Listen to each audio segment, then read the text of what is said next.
Today we are installing a new steering wheel, and by new I mean new to me. This steering wheel is pretty beat up, but I scored it for about 30 bucks on eBay. It has some damage to it. This back plastic is broken. Based on what I can tell, it's just when they were trying to remove it, they stuck a screwdriver in there, didn't know how to remove it properly, and they ripped it all apart trying to get it off. I don't know if it's been in an accident or not, but the steering wheel looks straight. If you didn't know, underneath this foam and leather and stuff is a big old metal bar, and in some cases, really bad accidents, they can be bent. But I laid it down and I've kind of looked at it on the side, and I don't see any bends to it. Once it's mounted, it'll be really easy to tell if there's any bends when I'm trying to turn and stuff. But this looks pretty good to me. It does have some nicks and scratches, but the police Interceptor wheel is very bare. There's not a lot of texture. It doesn't have any of the seaming in the middle or in the center, like this kind of like a leather wrap steering wheel. Now mine does have some chips in this piece, but after getting this, I realized this one is worse, I think. So I'm probably going to keep this piece. Also, it's got the 1, 2, 3, 4 for the aux buttons, and I want to keep the aux buttons. Now, some of you may want to switch over to the volume controls and stuff, which I think is possible. I've heard it talked about, but if you do, you have to change out the wiring harness on the steering wheel, and I don't know exactly what the harness back here looks like, if it's compatible.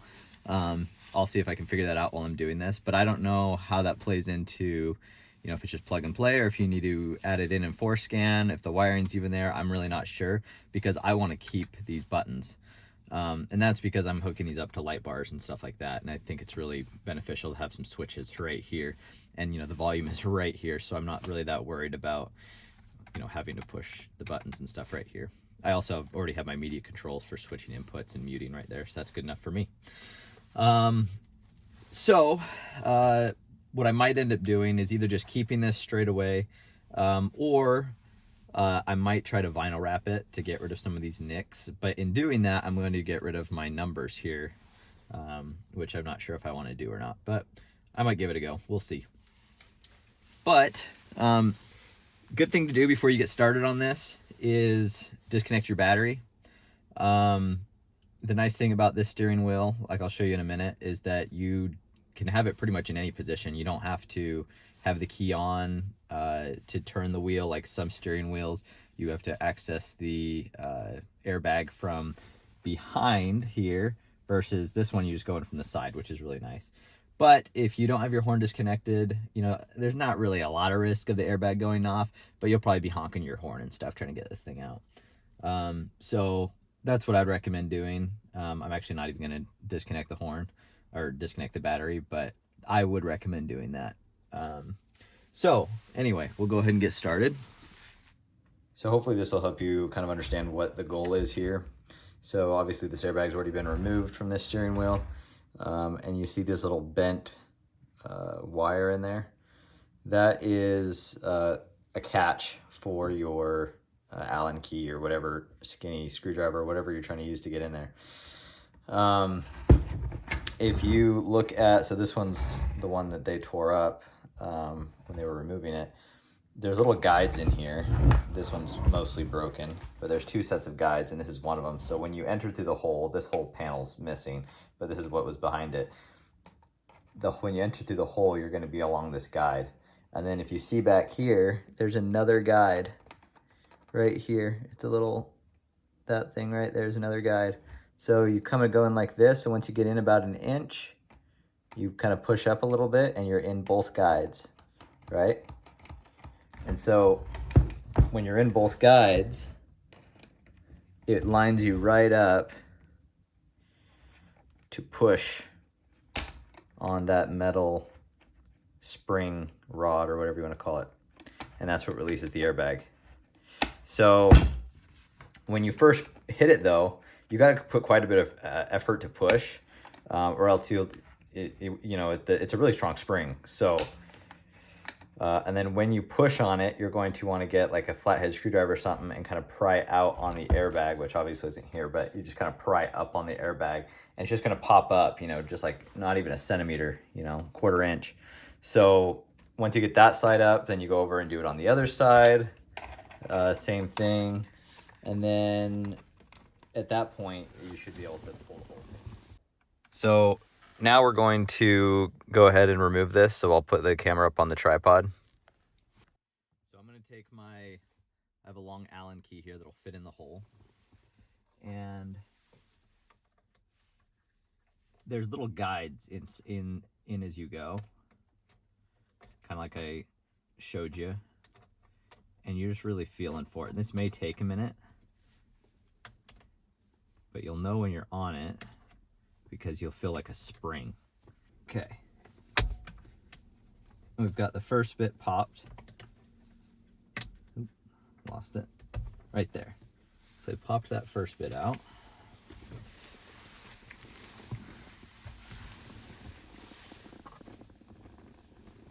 And then this one.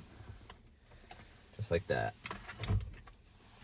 Now your airbag is removed. And it's got a clip, 2 clips, right here. There we go.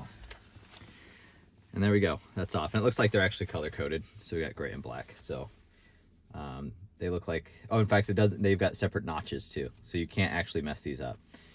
But it's good to just match the colors anyway, so you're not trying to force something. So my airbag's in good shape. I'm going to be reusing that. Okay, so then we're going to come in here. So we've got these guys unplugged. We'll put them off to the side. Now we've got these 2 big wires going into a big harness. And these are what control. You can see there's 1 wire going back into here, and then this wire looping around and going back in here. These are for the side buttons. So I just unplug that. And then in the middle here, the steering wheel bolt. This guy is a T50. It's a Torx, big old Torx. And that just goes in there. And so I've got my 3/8 ratchet with an extension. Sometimes you got to put a lot of torque on these puppies to get them off. Haven't done it in this exact vehicle, but I've done a lot of others. That wasn't bad.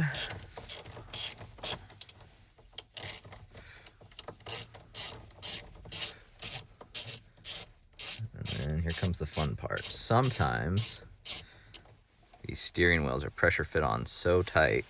Looks like there was no Loctite on that. Maybe a little bit of white Loctite. But it wasn't too bad. Sometimes those things are such a pain in the butt. You got to use an impact to pull them off, which you're not actually supposed to do. But oh, wow, look at that. This one just came right off. Awesome. Some steering wheels. Okay, and here's another important thing. Don't turn your clock spring. So this guy right here, just leave it right where it was. Pretty much right in the middle there. It might even be good to put a piece of masking tape so you don't bump it. You don't want to mess this guy up. I'm not sure how big of a roll it is in this vehicle, but in a lot of vehicles, if you get this off a little bit, you have to recalibrate it. I think with a lot of like European, I've had Volkswagens that if this gets off a little bit, it will throw, which is weird lights and stuff, and you have to redo this. So don't mess your clock spring up. Just leave it right where it wants to be. There's these guide pins. So in here, there are these 2 pins that go in here. So that gets you pretty close. I think pretty much what would get you off too far is if you, like if you went more than just a few degrees, because you want the splines of this hex bolt guide to fit over there with these in line. So within a certain, area like that, it's fine if it bumps, but if this gets too far off, like about there or a full rotation, you're going to have all sorts of wonky things going on. So anyway, that's with the clock spring. Just try not to mess with this as much as possible. I'm trying to remember what I was saying at this point. Oh yeah, so if your steering wheel is really hard coming off, these ones, maybe they're never hard coming off. This is my first time doing one on this car, but sometimes they actually have, they're press fit on there so tight that you actually have to use a steering wheel removal tool. I think that might be more on older vehicles. But anyway, so now we've got our steering wheel off, so we can go inside, and because it's kind of cold out here, and we're going to disassemble this and overhaul all the new parts, check to see the wiring harnesses if they are the same, and I'm going to compare the wiring to see, and the pins, because looking at it right now, it looks like there's actually extra pins in here than wires. So I'm going to compare those. If that's the case, then you should be able to plug in. I mean, these extra pins should be for the volume controls and all that. I'm not sure though, so you might want to do some extra research. I'm not going to go that far into it because that's, you know, like I explained already, I'm not caring about switching over to the audio controls because I like the aux buttons. So, all right, let's move in. Okay, so now that we've got these guys in here, the obvious thing we need to overhaul first and get out of the way is the plastic butt plate. This is from the Interceptor. This is from the Donor Explorer. So there's some T25 Torx around it. I'm just going to go ahead and take these off.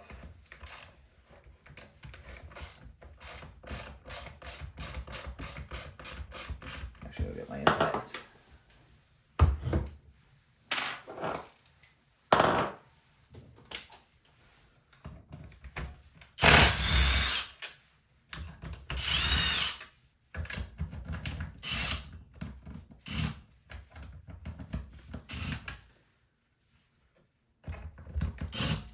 Okay, so for whatever reason, I think these are T20s on the inside there. T20, yep, for whatever reason, they changed the size for the top screws. So,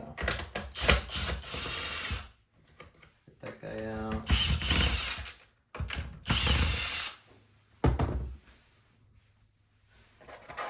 We should be able to move this.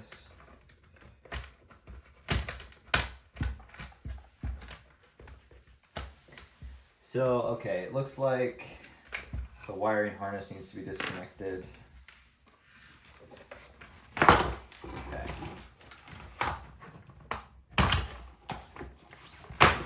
Sweet. Okay, so we've disconnected that. This guy in here is your counterweight. This just gives your steering wheel a little bit more authority. So you're going to want to keep that. I'm assuming the same one's going to be in there. But we'll compare them to make sure first. This part for me is trash. I'm not going to throw it away quite yet, but they did a real number on this one trying to get it off. So I'm just going to set it over here. Keep all my screws.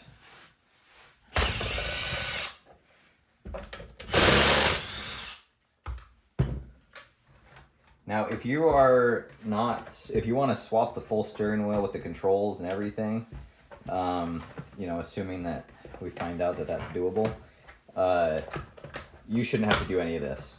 This is if you're switching out your controls or like keeping these back plastics like I am and swapping them over, which is probably not as common. But I don't know. You never know what you're going to get on eBay. That's where I sourced this guy from. And I think because they broke it so bad is why I got such a good deal on it. So this is the harness I'm going to want to keep. Careful not to break this little ground. So I'm going to have to disconnect the plastic housing here. So it looks like it's held on, not by much. I think it was all built in with the screws on the bottom here. So that's free already. Might just be held in with clips. Yeah, this looks like it's held on, snapped in. Okay. So we are actually gonna have to remove this ground, but we can't forget to put it back on. So we got this little ground strap. I'm just gonna put this back in. So if I can't remember which screw it was, it might not matter, but it looks like it's fine threaded. So, okay, gotta remember to put the ground back in. Okay, so these come off.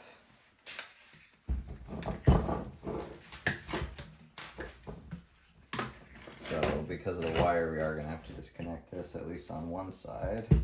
If it's easier now. There we go. Okay, so on these, there's a little tab. And you just push this tab in and then pull out. I had to put quite a bit of force on it, more than you'd expect for a small little plug, but looks like there's another ground strap. No, it's just a plug. It's just a can't remember what they call those. A little port connector, receiver terminal. Okay, so now we've got this whole guy off, which, you know, got some nicks in it and stuff, but we'll compare it and see which one's better and see if we want to plastic wrap or vinyl wrap this. Might be a challenge. So now we are done with this steering wheel. I'm going to hold on to it for now. Got to do the same thing on this one.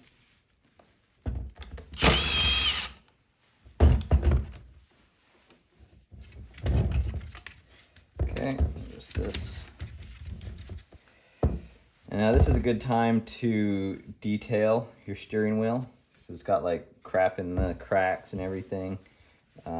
So I'm gonna pull out all my detailing stuff and we'll clean this guy. All right, so for detailing it, I'm just gonna do it pretty simple. I really like this Meguiar's interior detailer. Does a really good job. And I'm just gonna take a detail brush to get in all of these cracks and stuff. So I'm just gonna spray it into the brush, soak it up pretty good. Get more bang for your buck that way. And then I'm just gonna go around and clean this whole thing.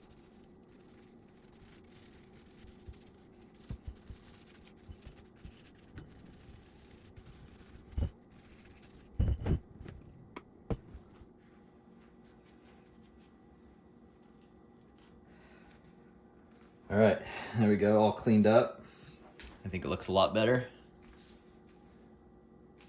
Still need to get some of the detailing out of the creases, but I'm gonna let this dry a little bit and then wipe it down again. But in the meantime, we can move on to the plastic and the buttons. So we've got our two plastic trim pieces. I wouldn't really say one's better than the other in this case. This one is pretty beat up. I might just go and stick with the original one I had, because that way if the vinyl doesn't work out, which it very well may be too hard to get in all these creases at my beginner level with vinyl. If it wears out and pull it back off, at least we'll have our old numbers. So I'm gonna stick with this one. You may get a really nice steering wheel that this is just absolutely perfect, and then you're switching to volume controls or whatever. You may want to just leave this alone, but since mine's beat up, I'm gonna go the extra step and try to make this look a little more cosmetically appealing. Keeping these apart, but yeah, you gotta work around and remove all the clips. It'll probably be easier with a little flathead screwdriver, but they do pop out pretty easy. You just don't wanna go too crazy so you don't break off the tabs. Okay. So now we got these guys off. They have these two little foam pads, I think, that just kind of help seat it in there nice and tight. I would just leave those on there. I'm gonna clean this up real nice with soap and water, get it all real clean and ready for vinyl wrap. And this is gonna be a little bit of a challenge to get vinyl wrapped.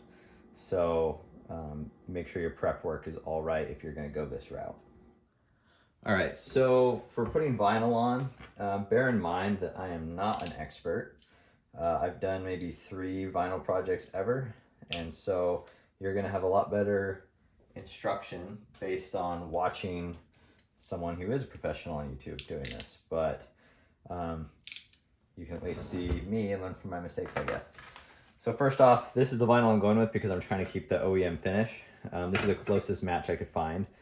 It's by R Vinyl. I bought it on Amazon, but even though it's by R Vinyl, the backing is 3M. And I've played around with several different brands of vinyl, and the ones with 3M backing, in my opinion, are the only way to go. So what we're gonna do, the other things you're gonna want is a heat gun, and I've got an old expired gift card that I'm gonna use for creasing the edges, a really sharp razor blade, and some scissors to cut to size. So what I'm gonna do is lay this out and figure out the area. And so that's going to do it for me right there.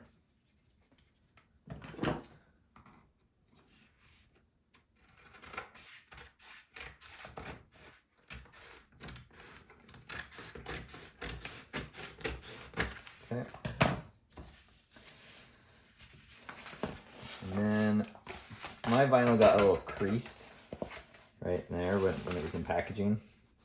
I'm hoping that it comes out with heat gun, but in the event it doesn't, I'm actually going to do it up top here because that's where the biggest gaps are going to be, and then there's the small areas I'm going to have to smooth this out. So this is a lot easier with two people on a piece like this, but I'm going to do it one-handed here. I'm going to pull our vinyl off.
Okay, so we're back to the steering wheel.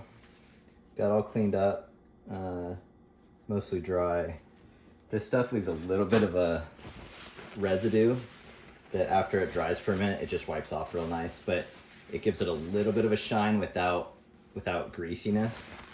I think it just kind of soaks into the leather, and I think it conditions it a little bit. Probably not as good as a regular leather conditioner, but it really brought this steering wheel back to life.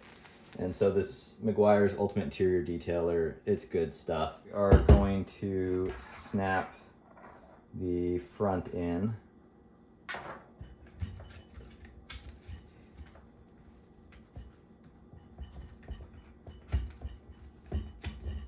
Like that. Okay. Before I get too far on this, I did want to compare these plugs. I can tell you right now that they're different color, at least in what they were wrapped in. But looking at these plugs, the plug themselves are the same. But yeah, there's some differences in the wire. So like I can see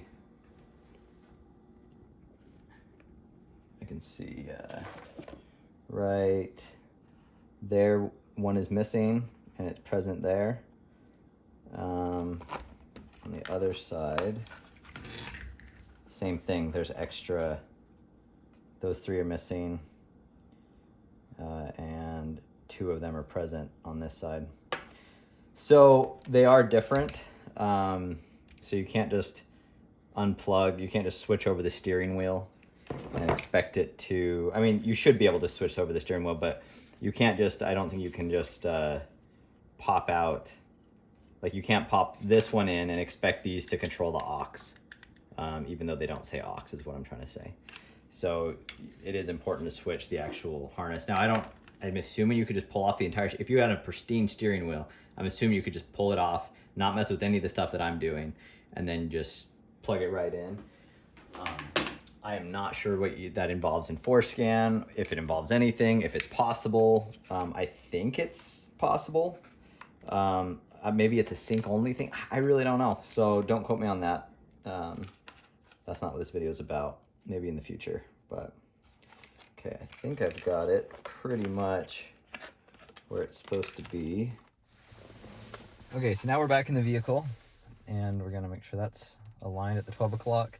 It was actually a little bit off to the side, but these pins should help us get it perfectly aligned here. Now, if you remember, the steering wheel was slightly turned like that. So that's what we are aiming for.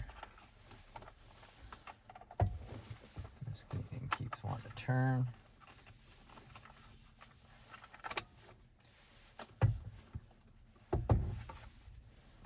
So right there, more or less where it was.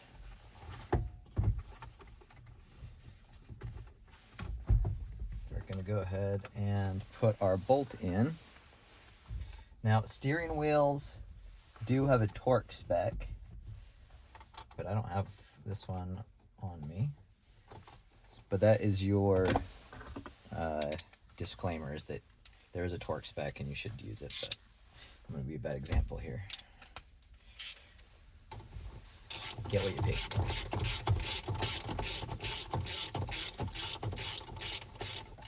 Okay, so now I'm going to plug in the steering wheel. Clicked in. And lastly, we've got our airbag, and this is the part where your horn may honk if you try to do this with the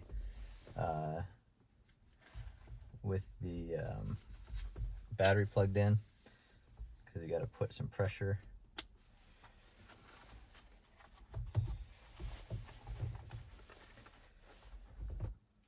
Okay, I went ahead and pulled the horn fuse just because I didn't want to pull the battery and lose all my radio settings and stuff.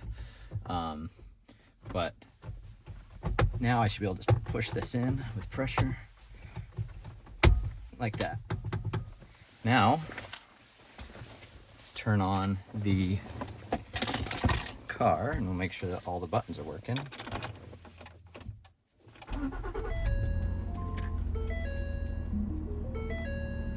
Okay, my aux buttons are working.